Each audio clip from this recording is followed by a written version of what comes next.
Gerard, how's the community doing this morning?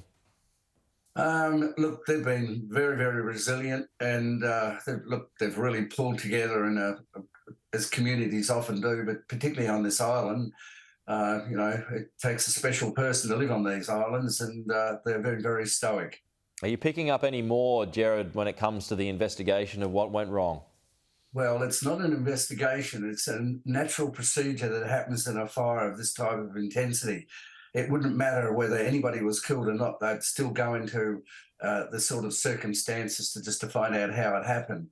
From what I believe, and at the press conference yesterday, it's pretty standard procedure to do an investigation of this type, considering the ferocity of the blaze.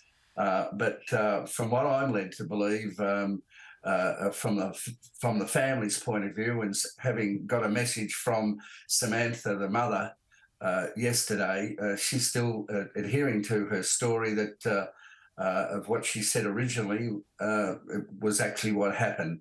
That it was a ferocious fire. Her and a partner were out. And the children were trapped upstairs. He went back in to save them, and she's still saying that is exactly what happened. All right, so we're not clear just yet on what sparked the blaze. No, Yeah. and it was a ferocious blaze. I absolutely observed it.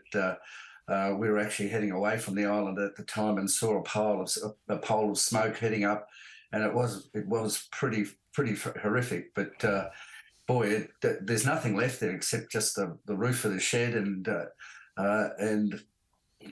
yes, it's going to take a while, I reckon, to do this investigation to find out how it happened. And have you been able to pick up any more, Gerard, on the actual, the home and the people who lived there, and suggestions yesterday from the police about why they were called there in the past? Look, there's no doubt that Wayne had a bit of a history. There's no doubt about that, but that doesn't mean to say that it went to another level at all. But we don't know yet. We're not quite sure what will come out of all of this. But it is a process that has to go with fires of this intensity. Yep.